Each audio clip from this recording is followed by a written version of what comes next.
How are you? My name is Matthew. You are in the moment as promised on location. This kind of takes me back to my radio days. Andrew Goodsell here at the Green Road encampments. I've been here for, I don't know, just under an hour now, and I just want to point out the obvious. We're going to probably have to talk a little bit louder. We're hoping that you can hear us. We're in an open field in Dartmouth, but beautiful sunshine, but it is, there's a bite to wind. It's a little cold. Yeah, so just tell my the audience above you what your day is going to be like today. No escape from the 50k gusting winds. Well, again, kind of lucky. It's sunny, and I got good energies around me, and Dusty's having a blast today. So I'm just hoping that again my kid don't get torn up by the wind, right? Like these gusts do a lot of damage. Around, if one of the pegs come out, next thing you know, the peg could go through your tent. So yeah, just hoping that there's no damage or severe damage from the wind. Nothing comes blowing into my tent or my stuff, and none of my stuff goes blowing away. Well, it is today one of those days where you have to decide to stay or go, because if you go, go to get something to eat. If you're not completely banked in, you may find your belongings. Yeah, hands down. I really do worry that when I leave, when we get these windy, gusty days, that my tent will go blowing. My last storage tent was a perfect example. It went flying so far that no one could find it for over a week. And this is a pretty open area, so to lose something like that really goes to show just how far it went. And then I didn't even realize until after I got it back the amount of stuff that was in that tent. So you can imagine how strong those gusts were to pick up the storage tent with a bunch of library books and stuff inside it, right? So yeah, it is a struggle, but the reality is I have to go. I can't just stay in the tent all the time, right? So on really windy, nasty days, I can try to weigh it down as much as I can, but I'm still gonna have to leave to go get food or to go get power or whatever, right? Like we all have things that we have to do in a day, so it's just the reality. Through the power of technology, as this is a live broadcast here in Dartmouth at the Green Road encampment, Andrew and I are just finishing up a conversation that we had yesterday that's airing on Folked Up Radio, my talk radio program, Truth from the Booth. If you missed it this morning, it'll be a repeat tonight at 6, and within the next 48 hours, it'll be up on YouTube channel. I'm going to keep an eye, as Andrew will, with developments that happen here on this property.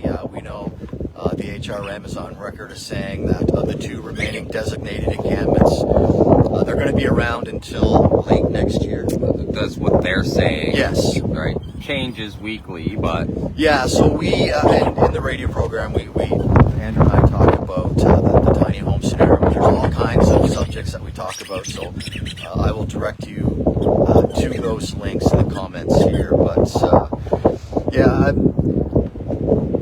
I'm expecting some major developments to happen here at this particular location, and when that comes to fruition, when it materializes, Andrew will have a front row seat to it. So I'm hoping that he will do what I encourage a lot of people to do, is just turn on your phone, take a video, get the message out there, because this is what is making a difference. right. Yeah. I'll definitely do my best to keep everyone up to date, and I always point out that I got boots on the ground. You're not going to find another person here that can't tell you what the experiences that are like, and how we can try to get these things fixed, right? So I'm not going to behind us is the Dartmouth and then the harbor. There's quite a few structures here, and I'm going to keep their privacy, so I'm not going to turn the camera around and show you the structures. Just in closing, how many schools do you think are?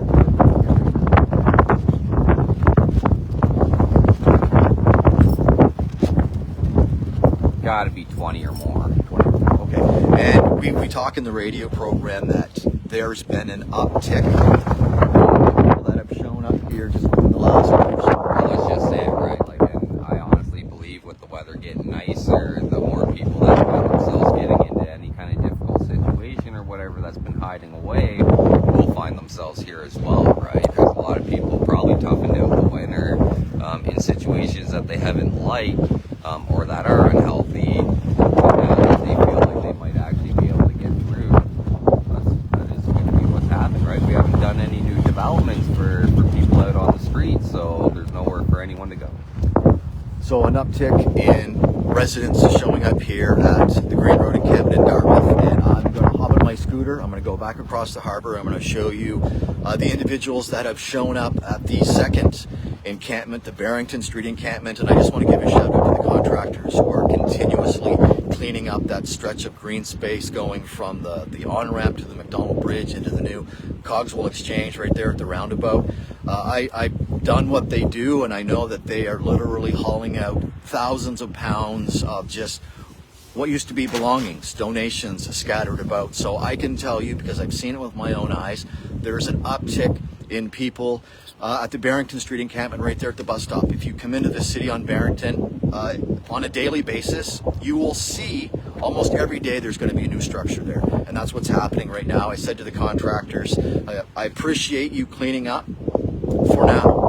I will see you again. I will see you again, maybe, in the fall or spring, but it's just a continuous.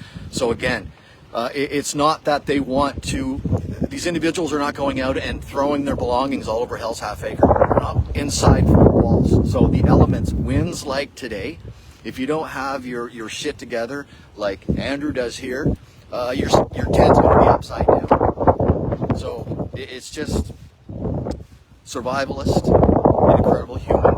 Just so to know Andrew, just follow his journey, and we'll keep you up to date with all the developments here. So appreciate the live views, appreciate the back and forth, and one of the best things you can do is share this. Just share it. Let people know what's going on.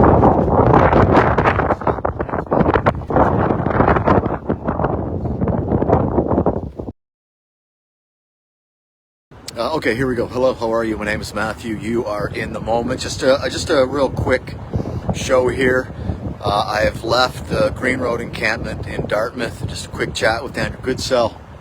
Hopped on the electric scooter, made my way back over to the Halifax side of the harbor, and I'm now right here on the pedestrian path leading into the city, running parallel with Barrington Street. Over my left shoulder are brand new tents, new structures.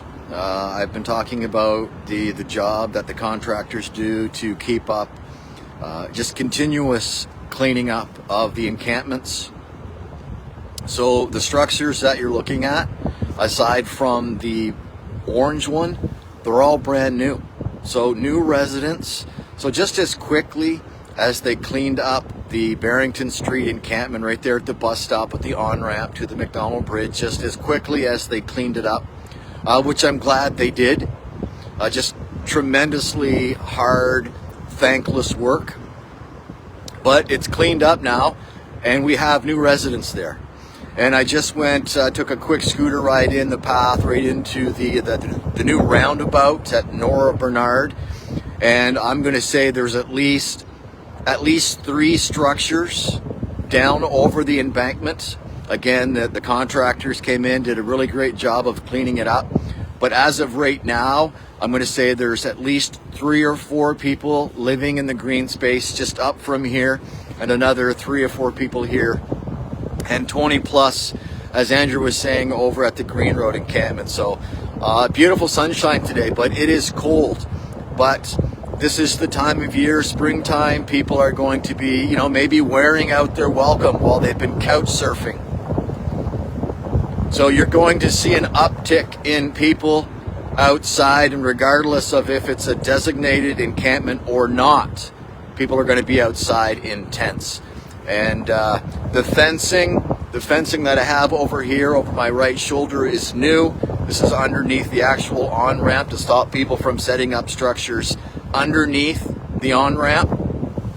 But I have a funny feeling that the fencing that we're seeing here may pop up sooner than later at the other designated encampment. We'll see what unfolds in Dartmouth from the Barrington Street encampment, so you can see with your own eyes that new residents are already starting to show up here at one of the last two designated encampments here in the HRM.